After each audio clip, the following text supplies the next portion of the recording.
দূষণ আর প্রজনন ক্ষেত্র ধ্বংস হয়, দেশের সীমানায় কমছে ইলিশ, ভিন্ন দেশে চলে যাওয়ার শঙ্কা বিশেষজ্ঞদের। পলিউশন না কমায় তাহলে ইলিশও এক সময় প্রাচুর্যতা কমতে কমতে বিলুপ্তের পথে চলে যাবে, অথবা সে তার মাইগ্রেটরি রুট চেঞ্জ করে ফেলবে।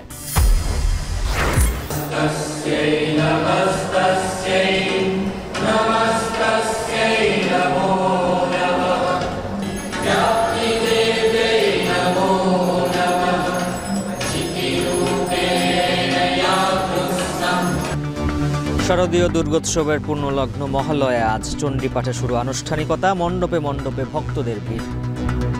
মায়ের কাছে প্রার্থনা করি আমরা যাতে বর্তমান ক্রান্তিকাল থেকে উত্তরিত হতে পারি, আমাদের জীবনে যেন শুভ শক্তির আগমন ঘটে। সাবেক এমপি সালাম মুর্শেদী ও আব্দুর রউফ গ্রেফতার, ইকরামুল করিম চৌধুরীকে কারাগারে পাঠানোর নির্দেশ আদালতের।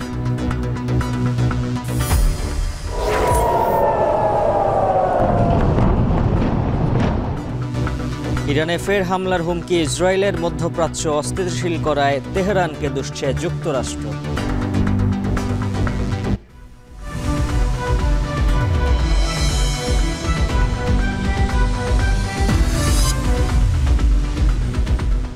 স্বাগত এখন বাণিজ্যে, পুরো আয়োজনের সঙ্গে আছে আমি উজ্জ্বল হাফিজ। সাগর কিংবা নদী, বাংলাদেশ সীমানায় দিনকে দিন কমছে ইলিশের পরিমাণ। প্রতিবেশী দেশের রপ্তানি কিংবা পাচারের বাইরে আহরণ আর চাহিদার এই মারপ্যাচে চড়া হচ্ছে ইলিশের বাজার। কিন্তু কেন কমছে ইলিশ? বিশেষজ্ঞরা বলছেন এর জন্য প্রাকৃতিক দুর্যোগের দায় আছে, তবে প্রধান সমস্যা নদী দূষণ কিংবা ইলিশের প্রজনন ক্ষেত্র ধ্বংস। তারা শঙ্কা করছেন দূষণ বন্ধ করতে না পারলে পরিযায়ী এই মাছটি ভিন্ন দেশেও চলে যেতে পারে। আরও জানাচ্ছেন আজহার লিমন।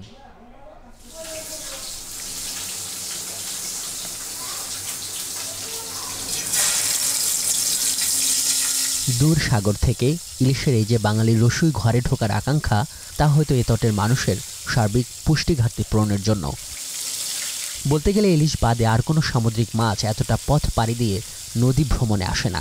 পুষ্টিবিদরা বলছেন নদীময় বাংলার সংস্কৃতির সঙ্গে জড়িয়ে আছে যে ইলিশ, তা শুধু খেতে প্রিয় তা নয়, সমুদ্র পুষ্টির বিশুদ্ধ উৎস। আমাদের দেশে অনেক বাচ্চা তাদের বুদ্ধিমত্তা বিকশিত হয় না, তারপর আইকিউ তাদের স্বাভাবিক বাচ্চাদের তুলনায় অনেক কম থাকে।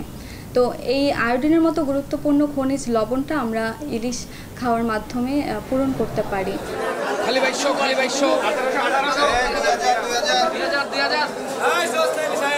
কিন্তু বাজার তো সহায় নয়। এই ভরা মৌসুমেও বাজারের থলেতে যে অন্তত একটা ইলিশ ঢুকছে না, তা নিয়ে কত আক্ষেপ এই মানুষদের। 1 কেজি মাছ যেগুলো এগুলো হচ্ছে 1600 টাকা কেজি চলতেছে আজকের বাজার, ঠিক আছে। আর হলো আধা কেজি আলা মাছ যেগুলো এগুলো চলতেছে আপনার 1000 টাকা কেজি। সরকারিভাবে যেটা ঘোষণা আসে যে 3000 মেট্রিক টন যাবে, বাট আমার কাছে মনে হয় যে চূড়াই পথে আরও অনেক ইলিশ ইন্ডিয়াতে যায়। ইন্ডিয়ার মাছ দিবেন না, আমরা খাইয়া বাসায় হালাই দেবো, আর আমরা বাসায় যা দূরের কথা মাছ ধরতে পারি না, দললেই কারেন্ট মারে। ইলিশ মাছ কিনতে আসি, আইয়া হাগো দাম জিগাইলে কয় 1200 টাকা কেজি, 1400 টাকা কেজি। তাই এটি কেমনে কিনবো, কেমনে খামু কর? এটা ঠিক, ইলিশের কোনো উৎপাদন খরচ নেই, কারণ সামুদ্রিক মাছ ইলিশের বাণিজ্যিক চাষ এখনও শুরু করা যায়নি। এবং বছর জুড়ে যে 5 থেকে 6 লক্ষ মেট্রিক টন ইলিশ আহরণ করা হয়, তার প্রায় অর্ধেক নদী থেকে আর অর্ধেক সমুদ্র থেকে। এবং বড় দাগে সমুদ্র থেকে যে 3টি পথ ধরে বাংলাদেশের নদীগুলোতে ইলিশ ঢোকে, তা হলো পটুয়াখালীর আন্ধারমানিক, চাঁদপুরের মেঘনা এবং চট্টগ্রামের কর্ণফুলী। চলুন এবারের ইলিশের মৌসুমের খোঁজ নেওয়া যাক।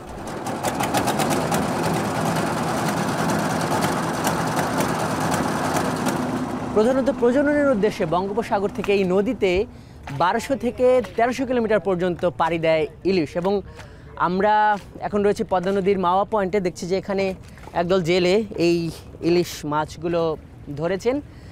এবং এই মাওয়ার এই প্রান্তটি ইলিশ আহরণ এবং এই অবতরণের জন্য বেশ পরিচিত। এই আশ্বিনের এই সন্ধ্যায় আমরা দেখতে পাচ্ছি যে আস্তে আস্তে এই পুরো নদী জুড়ে আস্তে আস্তে এই জেলেরা নেমে আসছে, এবং সন্ধ্যা যতটাই গড়াবে জেলেদের সংখ্যা এখানে ততটাই বাড়তে থাকবে।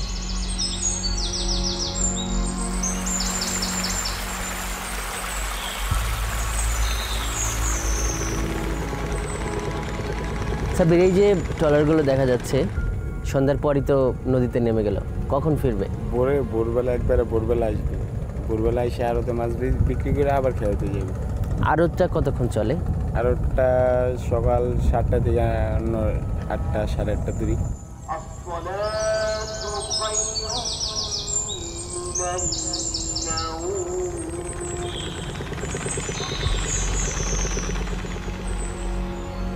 ভোরের আলো ফোটার সঙ্গে পাল্লা দিয়ে পদ্মা পারে মাঝঘাটমুখী ইলিশ ধরা ট্রলারগুলো।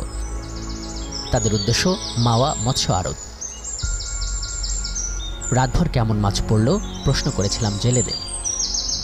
কয় কেজি হবে এখানে সব মিলে? 10 কেজি, 6-7 কেজি। মানে এটা কখন নামছেন আপনারা দুজন? কালকে সকালে। কালকে সকালে? তো কালকে সকালে থেকে আজকে সকালে এই 6-7 কেজি। এটা কত বিক্রি করা যাবে আশা করতেছেন? কত 1000 টাকা বিক্রি করা যাবে। আগে তো 60টা লিটার, আর 110টা। 1 কেজি জাল কিনছি, 1 কেজি গুটা কিনছি 110টা। আমি 1 কেজি গুটা কিনলাম 30 টাকা। তখন আমার কতটা বাড়ি গেছে, মাছের দাম তো নামাবো।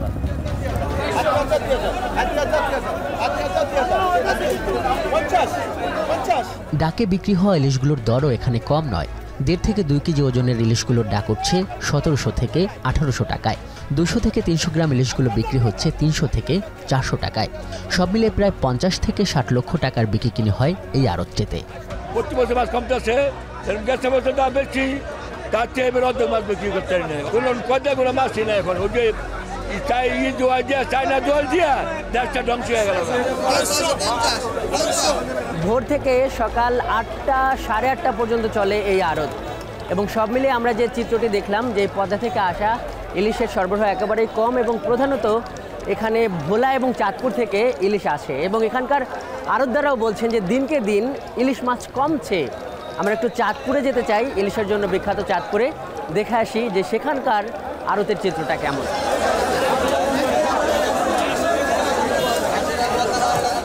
চাঁদপুরের এই বড় স্টেশন বাজারটি অবশ্য সকাল 10টার পর থেকে জমতে শুরু করে। বাজারে দেখা যাচ্ছে বড় সাইজের প্রতি কেজি ইলিশ 1800 থেকে 1900 টাকা দরে বিক্রি হচ্ছে। এবং এই যে বাড়তি দামের প্রবণতা, তা সাম্প্রতিক বছরগুলোতে একই রকম দেখা যাচ্ছে। ব্যবসায়ীরা বলছেন নদীতে ইলিশ ধরা পড়ছেই কম। তাদের দাবি, চাহিদা এবং যোগানের মারপেচেই কমে আসছে না ইলিশের দাম পাইকারি এবং ভোক্তা পর্যায়ে। 2021 সালে প্রচুর পরিমাণ মাছ ছিল, পর্যাপ্ত পরিমাণ মাছ ছিল। 2022-এ থেকেই আমরা কম লক্ষ্য করছি। 2023 সালের সাথে 2024 সালের সাথে যদি আমরা কম্পেয়ার করি, তাহলে 23 সাল থেকে 24 সালে 50%-এরও কম। আহরণের বিপরীতে চাহিদা বাড়ার একটা প্রভাব ইলিশের বাজারে পড়েছে। ব্যবসায়ী ও জেলেদের এই দাবি তাদের বক্তব্যে স্পষ্ট। কিন্তু প্রশ্ন হলো, ইলিশের আহরণ কমছে কেন? ইলিশ বিশেষজ্ঞরা বলছেন এর প্রধান কারণ উপকূল এবং নদীতে ইলিশের প্রজনন ক্ষেত্র ধ্বংস হওয়া। যখন ডিম থেকে সে খাবার উপযোগী হয়ে যায়, তখন উদ্ভিদকণা প্রাণীকণা যাকে পায় তাকে খেতে থাকে এবং সে বড় হতে থাকে। এই জীবন চক্রের জন্য পলিউশন যখন হবে, তখন এই উদ্ভিদ প্রাণীকণাগুলি থাকে না, প্রাচুর্যতা কমে যায়, তখন তার খাদ্যও থাকে না, ডিম ফুটে যে পোনা বের হয় এটি মারা যায়। কেন সুয়েরেজের পানি নদীতে যাবে? এটি তো যাওয়ার কথা নয়। ইলিশের ক্ষেত্র পলিউশন না কমায়, তাহলে ইলিশও এক সময় প্রাচুর্যতা কমতে কমতে বিলুপ্তের পথে চলে যাবে, অথবা সে তার মাইগ্রেটরি রুট চেঞ্জ করে ফেলবে। এই দেশ নয়, অন্য কোনো দেশকে সে পছন্দ করে সেদিকে চলে যাবে।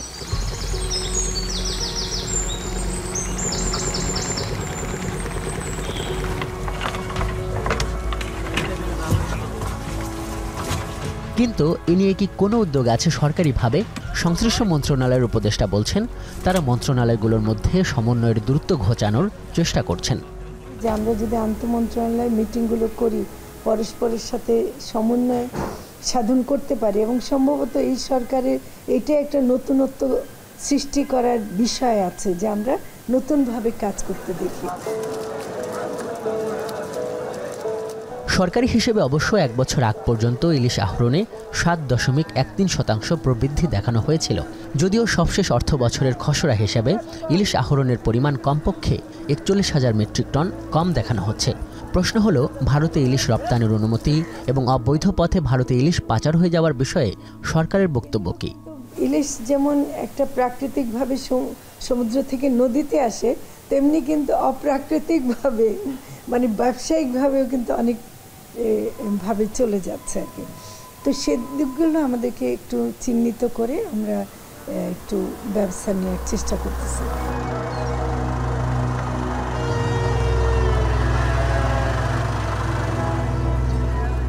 সরকার আশা করছে অমাবস্যা পূর্ণিমার যে প্রভাবের কারণে ইলিশ আহরণ প্রভাবিত হয় সে হিসেবে অক্টোবরের শুরুর দিকে বেশি পরিমাণে ইলিশ ধরা পড়ার সম্ভাবনা রয়েছে।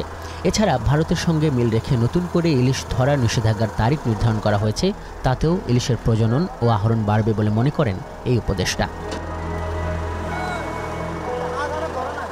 আজহার লিমন, এখন, ঢাকা। শুভ মহালয়া আজ, পিতৃপক্ষের শেষে দেবী পক্ষের শুরু। দেবী দুর্গা আজ পা রেখেছেন মর্ত্যলোকে।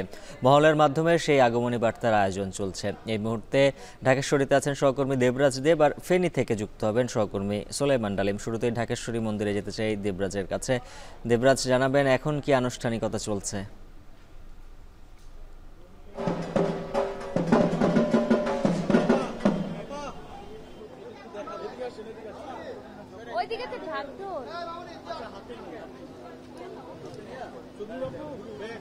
দেবী দুর্গার আগমন বার্তা, মহালয়ার দিন আজ সকাল থেকেই আমরা ঢাকেশ্বরী মন্দিরে ছিলাম। সেখানেই কিন্তু আসলে যে মহালয়ার যে আগমনী বার্তা, সেই আগমনী বার্তা কিন্তু চণ্ডী পাঠের মাধ্যমে শুরু হয়েছে এই ঢাকেশ্বরী মন্দির প্রাঙ্গণে। সেখানে কিন্তু ভক্তকুলরা আমরা দেখতে পেয়েছি যে ভক্তকুলরা কিন্তু এসছেন তাদের যে দেবী, সেই দেবীকে আহ্বান জানানোর জন্য। এইবার কৈলাস থেকে দেবী দুর্গা আসছেন দোলায় এবং ফেরত যাবেন ঘটকে, এবং সেই আহ্বানেই কিন্তু সকাল থেকে ভক্তরা আসলে অপেক্ষা করেছেন ভক্তরা। এবং এই যে মহালয়ার চণ্ডী পাঠের আনুষ্ঠানিকতা শেষে যে মূল যে ঘট পূজা অর্থাৎ এই পুজোর মাধ্যমেই কিন্তু আসলে যে আপনার যে দেবীর আগমন, সেই আগমনের যে আনুষ্ঠানিক পুজো, সেই পুজো অনুষ্ঠিত হচ্ছে এই মুহূর্তে। আমরা দেখতে পাচ্ছি যে ঢাকেশ্বরী মন্দির প্রাঙ্গণের যে বেলতলা রয়েছে, সেই বেলতলাতে ঘট স্থাপনের মাধ্যমে এই পূজার আনুষ্ঠানিকতা শুরু হয়েছে সকাল 9:30 নাগাদ। সেখানে কিন্তু আমরা দেখতে পাচ্ছি যে ধূপ, প্রদীপ, উলুধ্বনির মাধ্যমে, ঢাকের মাধ্যমে কিন্তু এই পুজো অনুষ্ঠিত হচ্ছে এবং সেখানে ভক্তরা সেই পূজায় অংশগ্রহণ করেছেন। এবং আমরা পুরোহিতের সাথে কথা বলেছি যে ঘট দেবী দুর্গা কৈলাস থেকে আপনার দোলায় আসবে এবং ঘটকে প্রস্থান করবেন। এবং সেটা নিয়ে কিন্তু আসলে পুরোহিতরা বলেছেন যে এই যাত্রাটা শাস্ত্রমতে শুভ নয়, মঙ্গলজনক নয়। তবে ভক্তদের আরাধনায় এই শুভ যে বিষয়টি নয়, অশুভ, সেটি যেন কেটে যাক, তেমনটাই কিন্তু ভক্তরা আসলে প্রত্যাশা করছে। তো আমার কাছে ঢাকেশ্বরী মন্দির প্রাঙ্গণ থেকে মহালয়ার পুজোর সর্বশেষ এই তথ্য ছিল। আমরা একটু যাব ফেনীতে, সেখানে আমাদের আরেক সহকর্মী রয়েছে ডালিম। তো ডালিমের কাছে জানতে চাই যে ফেনীতে তো কিছুদিন আগে আসলে একটি ভয়াবহ বন্যা পরিস্থিতির শিকার হলো সেখানকার মানুষ। তো সেই প্রেক্ষাপটে আসলে এই পুজোর সনাতন ধর্মাবলম্বীদের সবচেয়ে বড় উৎসবটি আসলে কেমন ভাবে পালিত হচ্ছে, আপনি কি দেখছেন ডালিম?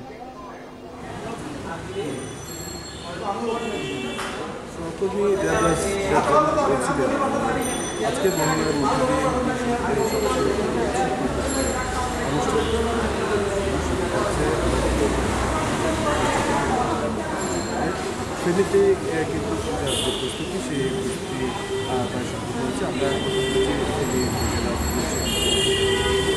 যে এইবার ফেনীতে মোট 146টি পূজা মণ্ডপে কিন্তু এই দুর্গাপুজো অনুষ্ঠিত হবে। গত কিছুদিনের যে বিপর্যয়কর বন্যা পরিস্থিতি ফেনীতে হয়েছিল, সেই বন্যা পরিস্থিতির কারণে আমরা দেখেছি যে প্রতিমা তৈরি যে খরচ থেকে শুরু করে অন্যান্য যে বিষয়বস্তু রয়েছে সেগুলো কিছুটা অপ্রতুলতা রয়েছে। আর আমরা কথা বলছি কারিগরদের সাথে, কারিগররা আমাদেরকে যেমনটি বলেছেন যে অন্যান্য বছরের থেকে এবছরের প্রতিমা তৈরির খরচটা কিছুটা বেড়েছে, যার কারণে তারা কিছুটা লোকসানের আশঙ্কা করছেন। আমরা কথা বলেছি পূজা উদযাপন পরিষদের সাথে এবং কর্তৃপক্ষের সাথে। তারা আমাদেরকে যেমনটি জানিয়েছেন যে ফেনীতে মোট 146টি মন্দিরে এবার পূজা হবে। সেগুলোর মধ্যে ফেনী সদরে রয়েছে 47টি, সোনাগাছি রয়েছে 30টি, দাগনভূঞাতে 19টি এবং পরশুরামে 7টি এবং ফুলগাছিতে 5টি এবং ছাগলে 5টি মন্দিরে দুর্গাপূজা হওয়ার কথা রয়েছে। আমরা দেখেছি যে ফেনী শহরের যে বিভিন্ন বিতানগুলো রয়েছে সেগুলোতেও কিন্তু ইতিমধ্যেই কিন্তু বিদ্যুৎ নিষেধ রয়েছে। এছাড়াও আমরা দেখেছি যে বাদ্যযন্ত্র যেসব পূজার কাজে ব্যবহার হয় সেই জায়গাগুলোতেও মেরামত এবং যে নতুন বাদ্যযন্ত্র কেনার সেটিও আমরা দেখেছি যে মানুষ কিনছে।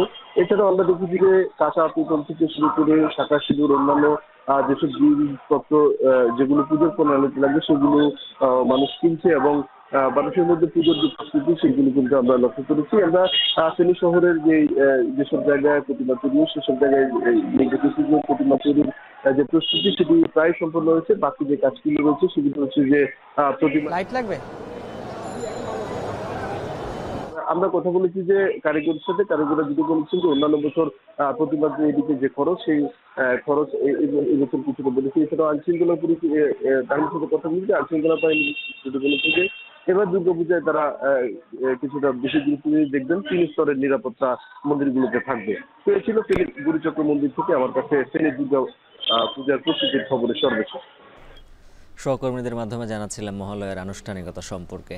এদিকে মণ্ডপ ও দেবীর সাজসজ্জায় বৈচিত্র্যের জন্য ভারতের পশ্চিম বাংলায় শারদীয় দুর্গাপূজার সুনাম বিশ্বজোড়া। এবারও তার ব্যতিক্রম হয়নি। মৌলিক ভাবনা, আলোকসজ্জা, অভিনব প্রতিমা, নানা চমক থাকছে পশ্চিমবঙ্গের জেলায় জেলায়। আরও কমল দত্তের পাঠানো তথ্যচিত্রে থাকছে প্রতিবেদন। পশ্চিমবঙ্গের মুর্শিদাবাদ জেলার বণিকপাড়া আগমনী সংঘের পূজা মণ্ডপ। মাটির বদলে পাট দিয়ে প্রতিমা গড়ে সারা ফেলেছেন বহরমপুরের শিল্পী রাজেশ দাস। মুর্শিদাবাদ জেলায় পাটের ন্যায্য দাম না পাওয়ায় চাষিদের কথা ভেবে মাটির পরিবর্তে পাট ও পাটের দড়ি দিয়ে প্রতিমা গড়ার ভাবনা সে শিল্পীর। এরপর টানা 3 মাস অক্লান্ত পরিশ্রম করে পাট দিয়ে গড়ে ফেলেন মা দুর্গার সোনালী প্রতিমা। পাটের রঙিন আঁশ ব্যবহার করে সুনিপুণ হাতে সাজিয়ে তোলেন সিংহবাহিনীকে। বণিকপাড়া আগমনী সংঘের জন্য অভিনব এই পাটের দুর্গা প্রতিমা গড়েছেন শিল্পী। মূলত এই দুর্গাটা তৈরি হচ্ছে জুট দিয়ে তৈরি হচ্ছে, যাবে কান্দিতে। এখানে জুট, চট, জুটের বিভিন্ন রকমের সাইজে জুট, পাট থেকে যে জিনিসগুলো তৈরি হয় সেইগুলোকে ব্যবহার করা হয়েছে। 12 বছর বয়সে বাবার কাছে প্রতিমা গড়ার হাতেখড়ি রাজেশের। 2012 সালে বর্ধমান আর্ট কলেজ থেকে পাশ করে নিজের মেধা ও সৃজনশীলতা দিয়ে মৌলিক শিল্প চর্চার প্রতি মন দেন তিনি। 2022 সালে কাগজ দিয়ে দুর্গা প্রতিমা গড়ে সবাইকে চমকে দিয়েছিলেন রাজেশ। দর্শনার্থীদের প্রশংসা কুড়ানোর পাশাপাশি জিতেছেন একাধিক পুরস্কারও। এছাড়া পাট ও খবরের কাগজের টুকরো দিয়ে গণেশ ও তিরুপতির মূর্তি নির্মাণ করে রাজ্য থেকে জেলা পর্যায়েও পুরস্কৃত হয়েছেন তিনি। স্থান পেয়েছেন ইন্ডিয়া বুক অফ রেকর্ডেও। আগমনী সংঘ সর্বজনীন দুর্গোৎসব কমিটির উদ্যোক্তারা বলছেন, পাট ও পাটজাত পণ্যের জন্য মুর্শিদাবাদের কদর ভারত জুড়ে, কিন্তু সঠিক দাম না পাওয়ায় মানবেতর জীবন কাটে পাট চাষিদের। সংশ্লিষ্টদের দৃষ্টি আকর্ষণ করা ও পাট চাষিদের পাশে দাঁড়ানোর বার্তা দেয়াই তাদের উদ্দেশ্য। পাট শিল্প করতে গেলে যে কৃষি কৃষকরা যেরকম পাট শিল্প করতে চায়, জমিতে পাট লাগানোর পর সেটা বাজারে আনার জন্য, এবার তার থেকে আমাদের একটা প্রতিমা তৈরি করার জন্য এই পাট শিল্প দিয়ে আমাদের প্রতিমা তৈরি কাজ সম্পন্ন করতে চাই আমি। পূজার সময় বৃষ্টির পূর্বাভাস থাকায় দর্শনার্থীদের সংখ্যা নিয়ে কিছুটা উদ্বেগে আয়োজকরা। তবে মা দুর্গার আগমনে কেটে যাবে সব দুর্ভোগ, শান্তি ও স্বস্তি ফিরবে পৃথিবীতে, এমনটাই প্রত্যাশা তাদের। সতীর্থ কর্মকার, এখন বিশ্ব। খুলনা 4 আসনের সাবেক সংসদ সদস্য আব্দুস সালাম মুর্শেদি এবং কুষ্টিয়ার সাবেক সংসদ সদস্য আব্দুর রউফকে গ্রেফতার করা হয়েছে। তাদের আজ ঢাকার সিএমএম আদালতে তোলা হবে। এদিকে 2 মামলায় সালমান এফ রহমানকে নতুন করে রিমান্ডে দিয়েছে আদালত। বিস্তারিত জানাতে সিএমএম প্রাঙ্গণ থেকে যুক্ত হচ্ছেন সহকর্মী রাব্বি হোসেন। রাব্বি, জানাবেন সালাম মুর্শেদি ও আব্দুর রউফকে আদালতে তোলা হয়েছে কিনা, আর এখন কি সেখানে নতুন কোনো তথ্য রয়েছে কিনা?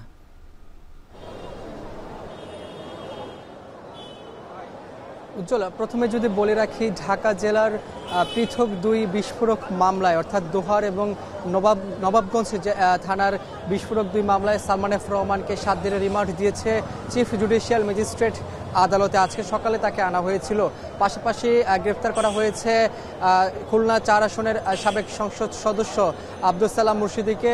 তাকে কখন নাগাদ আদালতে আনা হবে এই বিষয়টি এখনো পর্যন্ত আমাদেরকে জানানো হয়নি। তবে তার বিরুদ্ধে আদাবর থানার একটি হত্যা মামলা রয়েছে। পাশাপাশি এখানে কুষ্টিয়া 4 আসনের সাবেক সংসদ সদস্য আব্দুর রউফকেও কিন্তু এখানে আজকে আনা হতে পারে। তবে কখন নাগাদ আনা হবে এই বিষয়টি এখনো পর্যন্ত আমাদেরকে ডিএমপির পক্ষ থেকে জানানো হয়নি। আদালতের পক্ষ থেকে আসলে জানানো হয়নি। পাশাপাশি আজকে গ্রেপ্তার করা হয়েছে সাবেক প্রধানমন্ত্রী শেখ হাসিনার উপদেষ্টা কামাল নাসির চৌধুরী, এক্সিম ব্যাংকের সাবেক পরিচালক নজরুল ইসলাম মজুমদারকে। তাদেরকে আজকে আদালতে আনার কথা রয়েছে, তবে এখনো পর্যন্ত নিশ্চিত হওয়া যায়নি কখন নাগাদ আনানো হবে।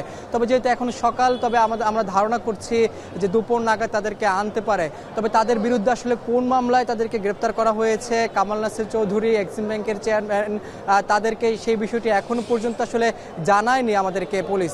তবে বলা যাচ্ছে যে দুপুর নাগাদ যখন তাদেরকে নিয়ে আসা হবে আরও স্পষ্ট জানা যাবে। তবে আদালতে এখন নিরাপত্তা ব্যবস্থা রাখা হয়েছে, যে কোনো মুহূর্তে তাদেরকে আদালতে আনতে পারে। এই ছিল আমার কাছে সবশেষ খবর।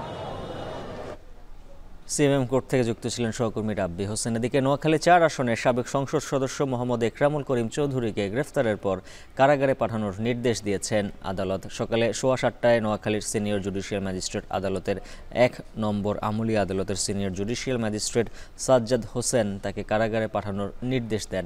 এর আগে মঙ্গলবার রাতে চট্টগ্রাম নগরের খুলশী থেকে গ্রেফতার করা হয় একরামুল করিম চৌধুরীকে। তার বিরুদ্ধে নোয়াখালীর সুধারাম ও সোনাইমুড়ি থানায় একটি করে হত্যা মামলা, একটি বিস্ফোরক ও অপহরণ মামলা এবং কবিরহাট থানায় একটি অস্ত্র মামলা সহ মোট 4টি মামলা রয়েছে। র্যাব জানায় গোপন সংবাদের ভিত্তিতে তাকে খুলশীর একটি বাড়ি থেকে গ্রেফতার করা হয়। এ সময় তার কাছ থেকে টাকা সহ বিদেশি মুদ্রা উদ্ধার করা হয়। এর আগে একরামুল করিম চৌধুরী 2008 সালের 29শে ডিসেম্বর অনুষ্ঠিত নবম জাতীয় সংসদ নির্বাচনে প্রথমবারের মতো সংসদ সদস্য নির্বাচিত হন। পরে দশম, একাদশ ও দ্বাদশ জাতীয় সংসদ নির্বাচনেও তিনি পুনরায় সংসদ সদস্য নির্বাচিত হন।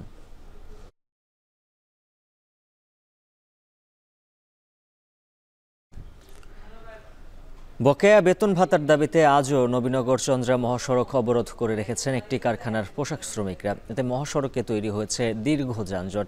এ বিষয়ে বিস্তারিত জানাতে সাভার থেকে যুক্ত হচ্ছেন সহকর্মী হুমায়ুন কবির।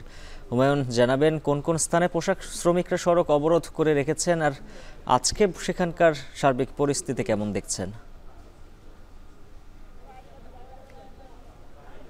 উজ্জ্বল, আপনি নিশ্চয়ই জানেন প্রায় 48 ঘন্টা শেষ হতে চলল। শ্রমিকরা কিন্তু বার্স গ্রুপের শ্রমিকরা কিন্তু তাদের বেতনের দাবিতে রাজপথ দখল করে রয়েছেন এবং তাদের এই ন্যায্য দাবি তারা বলছেন আদায় না হওয়া পর্যন্ত তারা কিন্তু সড়ক ছাড়বেন না। তারা বলছেন বার্স গ্রুপের 4টি ফ্যাক্টরি কিন্তু গত মাসের 28 তারিখে, গত 28শে আগস্ট কিন্তু লে অফ করা ঘোষণা করা হয়েছিল। বলা হয়েছিল গত সোমবার পরশুদিন তাদের সকাল 8টার দিকে বেতন ভাতা দেওয়া হবে। সেই লক্ষ্যে কিন্তু শ্রমিকরা ফ্যাক্টরির সামনে এসে দেখতে পান প্রধান ফটকে 3 মাসের সময় চেয়ে একটি নোটিশ ঝুলিয়ে দেওয়া হয়েছে। তখন কিন্তু তারা মালিক পক্ষের কারোর সাথে আর যোগাযোগ করতে না পেরে কিন্তু তারা ন্যায্য দাবি আদায়ের লক্ষ্যে কিন্তু তারা ঢাকা যে নবীনগর চন্দ্রা মহাসড়ক তারা অবরোধ করে রেখেছেন এবং 48 ঘন্টার অবরোধে কিন্তু সাধারণ মানুষের অনেক ভোগান্তিতে পড়ছেন, অনেক যানজটের সৃষ্টি হচ্ছেন। কিন্তু শ্রমিকরা বলছেন তারা কোনো আন্দোলন সংগ্রাম চান না, তারা সড়ক অবরোধ করতেও চান না। তারা চান তাদের যেই ন্যায্য দাবি রয়েছে সেটি যাতে মালিক পক্ষ মেনে নিয়ে তাদের পাওনা দিয়ে বুঝিয়ে দেয়, তাহলেই তারা অবরোধ ছেড়ে দিবেন। আর এছাড়া সাভার শিল্পাঞ্চল, সাভার আশুলিয়ার সার্বিক পরিস্থিতি স্বাভাবিক রয়েছে। 1863টি কারখানার মতো রয়েছে গোটা শিল্পাঞ্চল সাভার আশুলিয়া, তার বেশিরভাগ কারখানায় কিন্তু চলমান রয়েছে এবং আইন শৃঙ্খলা পরিস্থিতি স্বাভাবিক রাখতে কিন্তু পুলিশ, বিজিবি, র্যাব, সেনাবাহিনী সহ টহল দিচ্ছে। এবং আমরা কিছুক্ষণ আগে আমরা দেখেছি সেনাবাহিনীর পক্ষ থেকে কিন্তু শ্রমিকদের সাথে কথা হয়েছে। আমরা পরবর্তী সময় হয়তো সে বিষয়ে আপডেট দিতে পারবো। তবে সর্বশেষ পরিস্থিতি হচ্ছে এই পর্যন্ত শ্রমিকরা তাদের দাবি আদায়ের লক্ষ্যে মাঠে রয়েছে। তারা বলছেন যতক্ষণ পর্যন্ত না দাবি আদায় হবে তারা রাজপথ ছাড়বেন না। এই ছিল শিল্পাঞ্চল সাভার আশুলিয়ার বার্স গ্রুপের শ্রমিকদের সর্বশেষ পরিস্থিতি নিয়ে আমার কাছে বিস্তারিত। সাভার থেকে যুক্ত ছিলেন সহকর্মী হুমায়ুন কবির। 2020 সালে বাংলাদেশ সমবায় ব্যাংক থেকে প্রায় 12,000 ভরি স্বর্ণ চুরির ঘটনায় অভিযুক্ত তৎকালীন চেয়ারম্যান মহিউদ্দিন মহিন। অভিযোগ রয়েছে ভাগ্নে ও চাচাতো ভাইকে নিয়ে বড় এ চুরির ঘটনা ঘটান তিনি। শুধু স্বর্ণ চুরি নয়, প্রতিষ্ঠানে নিয়োগেও করেছেন নানা অনিয়ম। ভুয়া সনদে নিয়োগ দিয়েছেন নিজের বান্ধবীকেও। সেই সাথে যুবলীগ নেতা হওয়ায় রাজনৈতিক প্রভাব খাটিয়ে বন্ধ করেছেন তদন্ত। বিস্তারিত জানাচ্ছেন আতাউন নিয়ন। দেশের ইতিহাসে 2018 সালে বাংলাদেশ ব্যাংকের বোর্ড থেকে স্বর্ণ চুরির বড় ঘটনা ঘটে। এতে নড়েচড়ে উঠে আর্থিক খাত। এরপর আবার 2020 সালে বাংলাদেশ সমবায় ব্যাংক থেকে প্রায় 12,000 ভরি স্বর্ণ চুরির ঘটনা ঘটেছে। এই ঘটনায় অন্যতম অভিযুক্ত প্রতিষ্ঠানটির সাবেক চেয়ারম্যান মহিউদ্দিন আহমেদ মহি। 2009 সালে রাজনৈতিক বিবেচনায় সমবায় ব্যাংকের চেয়ারম্যান হন যুবলীগ নেতা মহিউদ্দিন আহমেদ মহি। পরে ব্যাংকের ভোল্টের দায়িত্ব দেন তার ভাগ্নে ক্যাশ অফিসার নূর মোহাম্মদ ও এজিএম চাচাতো ভাই হেদায়েত কবিরকে। আর এদেরকে সাথে নিয়েই ভোল্টের 12,000 ভরি স্বর্ণ লুট করার অভিযোগ তাদের বিরুদ্ধে। শুধু স্বর্ণ চুরি নয়, প্রতিষ্ঠানটি নিয়োগও করেছেন নানা অনিয়ম। ভুয়া সনদের মাধ্যমে প্রথমে নিয়োগ দেন নিজের বান্ধবী কোহিনুর আক্তারকে। আর 2009 থেকে 18 সাল পর্যন্ত 176 জনের নিয়োগের মধ্যে 138 জনকে দিয়েছেন নিজের ও বান্ধবীর গ্রামের।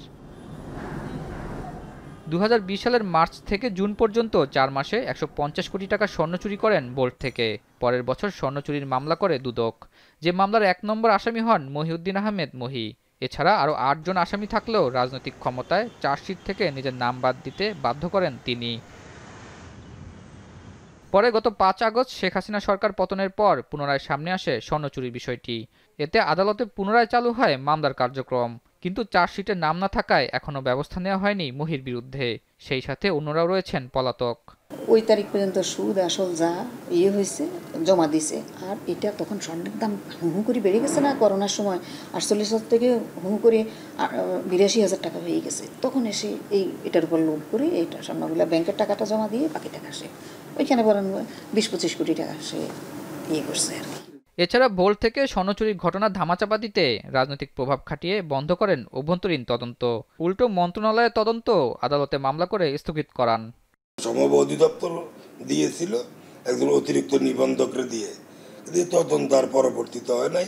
কেন হয় নাই আমরাও জানি না, তবে পরে শুনতে পারছি যে তৎকালীন ম্যানেজমেন্ট কোর্টে একটা তদন্ত না হওয়ার জন্য রিট করছে, ওই রিটের থেকে স্ট্যাটাস কো নিয়ে আসছে, শুনতে এই জন্য তদন্ত হয় নাই।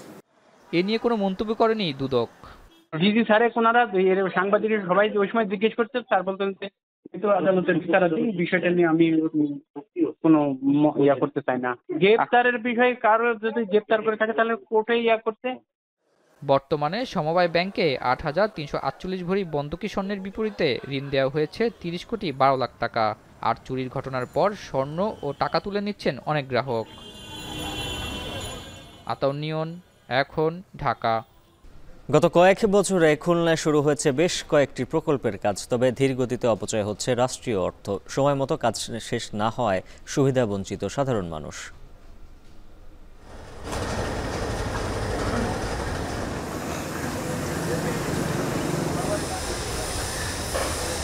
যে কার্যক্রমগুলো হাতে নিয়েছিল,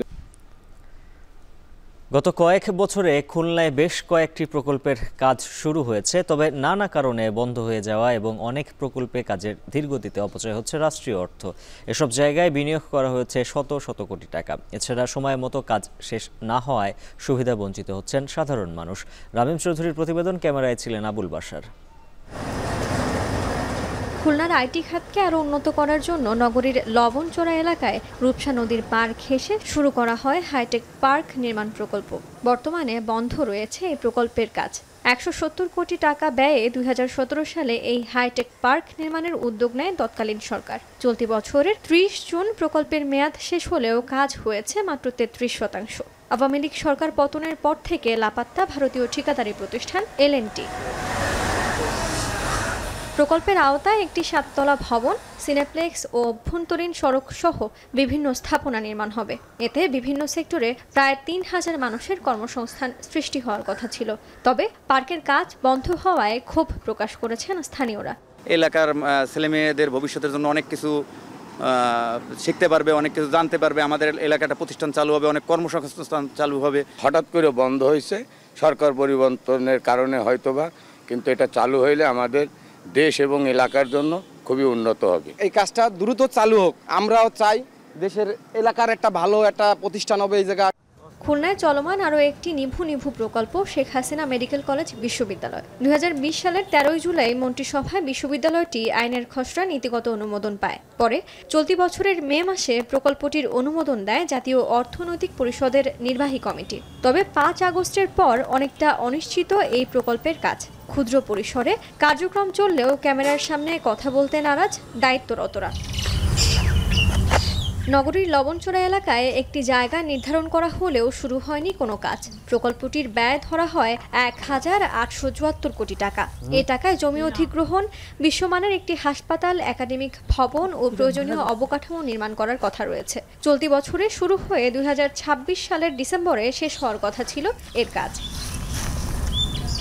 এদিকে ২০১৫ সালে প্রতিষ্ঠিত হয় খুলনা কৃষি বিশ্ববিদ্যালয়। ২০১৯ সাল থেকে একাডেমিক কার্যক্রম শুরু হলেও নেই কোনো প্রশাসনিক ভবন। এখনও একনেকে অনুমোদনের অপেক্ষায় রয়েছে এই প্রকল্প। ভাড়া বাড়িতে নানা সমস্যার সম্মুখীন হতে হচ্ছে বিশ্ববিদ্যালয় কর্তৃপক্ষকে। যে কার্যক্রমগুলো হাতে নিয়েছিল এগুলো প্রক্রিয়া মানে ধীর গতিতে হয়েছে। ডিপিপিটা পুনরায় আবার নতুন করে রিভাইজ করে প্রদান করা হয়, মন্ত্রণালয়তে জমা দেওয়া হয়। শিক্ষা মন্ত্রণালয় থেকে অর্থ মন্ত্রণালয়, এখন শিক্ষা মন্ত্রণালয়ে আসেন। এই কারণে মূলত আমাদের শিক্ষা কার্যক্রমে ব্যাহত হচ্ছে যে আমরা স্থায়ী ক্যাম্পাসে যেতে আমাদের অসুবিধা হচ্ছে। বিগত সরকারের আমলে নেওয়া আরও একটি প্রকল্প খুলনার রূপসার ৮০০ মেগাওয়াট কম্বাইন্ড সাইকেল বিদ্যুৎ কেন্দ্র। ৮,০০০ কোটি টাকা ব্যয়ে ২০১৯ সালে নগরীর খালিশপুরে এই বিদ্যুৎ কেন্দ্র নির্মাণের সিদ্ধান্ত হয়। ২০২৩ সালে এই প্রকল্পের কাজ শেষ হওয়ার কথা ছিল, তবে গ্যাসের অনিশ্চয়তা সত্ত্বেও চলছে প্রকল্পের কাজ। এরই মধ্যে গত আগস্টে বিদ্যুৎ কেন্দ্রটি পরিদর্শনে আসেন বিদ্যুৎ, জ্বালানি ও খনিজ সম্পদ মন্ত্রণালয়ের উপদেষ্টা মোহাম্মদ ফাজুল কবির খান। এ সময় তিনি প্রকল্পটি নিয়ে হতাশা প্রকাশ করেন। বিগত সরকারকে নানা অনিয়ম ও দুর্নীতির সুযোগ করে দিতেই এ ধরনের প্রকল্প নেওয়া হয়েছে বলে অভিযোগ তার। কার স্বার্থে এখানে ৮,০০০ আর ৯,০০০ কোটি টাকা খরচ হলো, কিন্তু মানুষ এটাতে কোনো উপকার পাচ্ছে না। অনিয়মের মহোৎসব হয়েছে। আমরা চেষ্টা করতেছি যে এটাকে পার্শিয়ালি চালানো যায় কিনা, এটা আমরা পরীক্ষা করব। অর্থনীতিবিদদের মতে জনকল্যাণের জন্য হাতে নেওয়া চলমান প্রকল্পগুলোকে এগিয়ে নিতে হবে, তা না হলে অপচয় হবে রাষ্ট্রীয় অর্থের। কিছু কাজ এমন হয়ে গেছে যার থেকে কোনো বেনিফিট নেওয়া সম্ভব হয় না। দায়িত্বে যারা রয়েছেন এনাদেরকে এই জায়গাটা সরকারি মহলে উপস্থাপন করা যে টাকাটা অলরেডি আমাদের ব্যয় হয়ে গেছে, সেই টাকাটার মধ্যে পরবর্তীতে আর ন্যূনতম কত টাকা ব্যয় হলে এই ধরনের পরিকল্পনা মানুষের উপকারে আসতে পারে। এদিকে অপ্রয়োজনীয় প্রকল্পগুলো বাদ দিয়ে জনসাধারণের উপকারে আসে এমন প্রকল্পে জোর দেওয়ার দাবি সুজনের। কিছু কিছু জিনিস যেগুলো খুব চাহিদার সাথে সম্পর্কিত, সেই প্রকল্পগুলো যাতে চালু থাকে সে বিষয়ে যেমন সরকার একটা ব্যবস্থা নেবেন। আবার যেন অপ্রয়োজনীয় কোনো প্রকল্প যেন অর্থনৈতিক সুবিধার কারণে চালু করতে না পারেন, এদিকেও সরকারের ব্যবস্থা নেওয়া দরকার। এখন খুলনা। দেশের বাইরের খবর, ফের ইরানে হামলার হুমকি দিয়েছে ইসরায়েল। যদিও পাল্টা আঘাত এলে কয়েক গুণ শক্তি নিয়ে তা ফিরিয়ে দেওয়ার হুঁশিয়ারি দিয়েছে তেহরানও। এদিকে হামলার সমুচিত জবাব দেয়ায় ইরান সরকারের প্রশংসায় ইরাক, ফিলিস্তিন, লেবানন সহ বিভিন্ন দেশের বাসিন্দারা। বিস্তারিত জানাচ্ছেন নুজাত কামাল। কয়েক দশকের একতরফা আগ্রাসনে মরিয়া বলেই হয়তো যুদ্ধের দামামার মধ্যেও ইসরায়েলে ইরানের হামলার খবরে মধ্যরাতে এমন উচ্ছ্বাস ইরান, ইরাক সহ বিভিন্ন দেশের বাসিন্দাদের। ফিলিস্তিন, লেবানন, ইরান আর হিজবুল্লাহর পতাকা উড়িয়ে মিষ্টি বিলিয়ে উদযাপন চলে শহরে শহরে।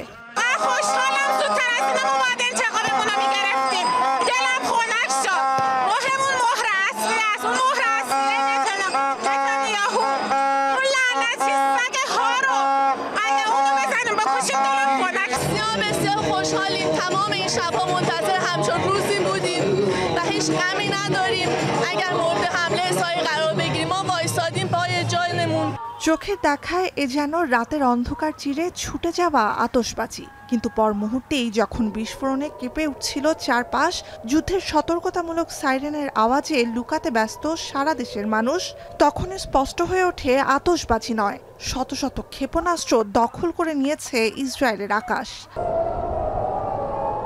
মঙ্গলবার মধ্যরাতে ইসরায়েলি ভূখণ্ড লক্ষ্য করে ১৮০টির বেশি ব্যালিস্টিক মিসাইল ছোড়ে ইরান। বলা হচ্ছে ইসরায়েলে এ যাবৎকালের সবচেয়ে বড় সামরিক হামলা এটি। এজন্য ইরানকে চড়া মাশুল গুনতে হবে বলেও সতর্ক করেছে তেল আবিব। אנחנו נמצאים במוכנות גבוהה בהגנה ובהתקפה. אנחנו נגן על אזרחי מדינת ישראל. יהיו לירי הזה השלכות. יש לנו תוכניות, אנחנו נפעל במקום ובזמן שנחליט. איראן עשתה ערב טעות גדולה, והיא תשלם על כך. המשטר באיראן לא מבין את נחישותנו להגן על עצמנו, ואת נחישותנו לגמול לאויבינו. סינואר ודף לא הבינו זאת, נסראללה ומוחסן לא הבינו זאת, וכנראה יש בטהרן অবরুদ্ধ গাজা উপত্যকায় বছরব্যাপী সর্বাত্মক সামরিক অভিযান চলতে থাকার মধ্যেই লেবাননেও গত 2 সপ্তাহ ধরে হামলা চালিয়ে যাচ্ছে ইসরায়েল। চালিয়েছে একের পর এক গুপ্ত হামলা, হত্যা করেছে ইরান সমর্থিত সশস্ত্র রাজনৈতিক সংগঠন হিজবুল্লাহর প্রধান সহ বেশ কয়েকজন শীর্ষ নেতাকে।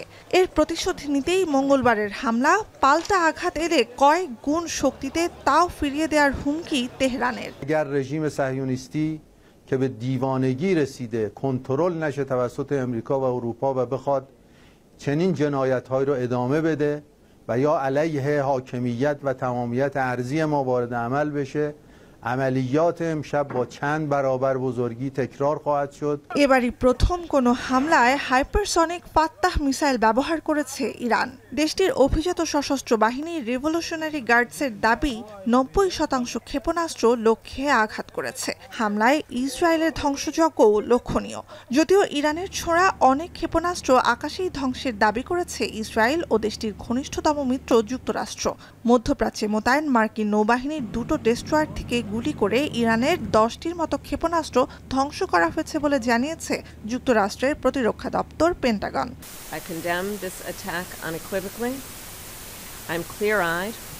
Iran is a destabilizing, dangerous force in the Middle East, and today's attack on Israel only further demonstrates that fact. গাজায় ইসরায়েলি আগ্রাসনের বছর পূর্ণ হতে বাকি মাত্র 3 দিন। দীর্ঘ এ সময় 41,600-র বেশি ফিলিস্তিনিকে হত্যা করেছে নেতানিয়াহু প্রশাসন।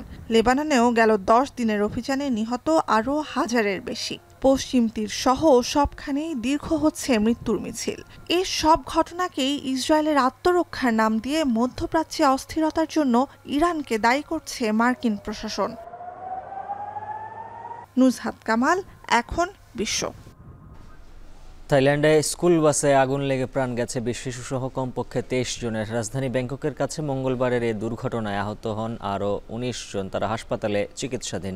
দেশের উত্তরাঞ্চলে সফর শেষে বাসে করে ব্যাংককে ফিরছিলেন স্কুলের শিক্ষক ও শিক্ষার্থীরা। পথে সামনের চাকা ফেটে গেলে নিয়ন্ত্রণ হারিয়ে সড়ক বিভাজকে ধাক্কা খায় বাসটি। এরপরেই আগুন লেগে যায় বাসে এবং দ্রুত সে আগুন ছড়িয়ে পড়ে। এ সময় বাস চালক আগুন নেভানোর চেষ্টা করলেও ব্যর্থ হয়ে পালিয়ে যান। পরে অবশ্য পুলিশের কাছে আত্মসমর্পণ করেন তিনি। আগুনের কারণ জানা যায়নি, তবে বাসটি অতি বিপজ্জনক তরলকৃত প্রাকৃতিক গ্যাসে চলছিল বলে জানিয়েছেন থাই পরিবহন মন্ত্রী। বিশ্বের অন্যতম দুর্বল সড়ক নিরাপত্তা থাইল্যান্ডে ঝুঁকিপূর্ণ যানবাহন ও অদক্ষ চালকের কারণে বছরে প্রায় 20,000 মানুষ থাইল্যান্ডের সড়ক দুর্ঘটনায় প্রাণ হারান।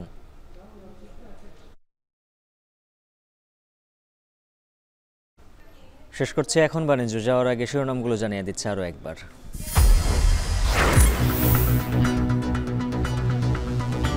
দূষণের নানা কারণে দেশের সীমানায় কমছে ইলিশ।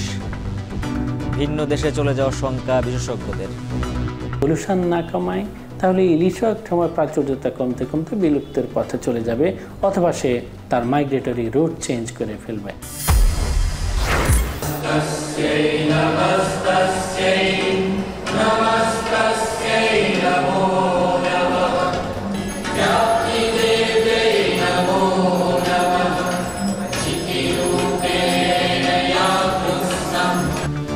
শারদীয় দুর্গোৎসবের পূর্ণলগ্ন মহালয়ে আজ চণ্ডীপাঠে শুরু আনুষ্ঠানিকতা। মণ্ডপে মণ্ডপে ভক্তদের ভিড়।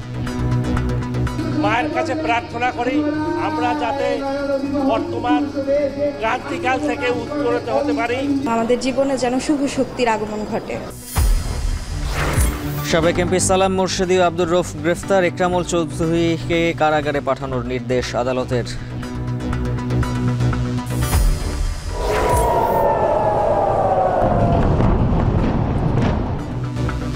ইরানে ফের হামলার হুমকি ইসরায়েলের। মধ্যপ্রাচ্য অস্থিতিশীল করায় তেহরানকে দুষছে যুক্তরাষ্ট্র। শেষ করছে এখন বাণিজ্য। এখন টেলিভিশন। ওয়েবসাইটে দেখুন এখন.tv, এছাড়া ফেসবুকে দেখুন facebook.com/tv.এখন, আর ইউটিউবে সরাসরি দেখুন youtube.com/c/echontv।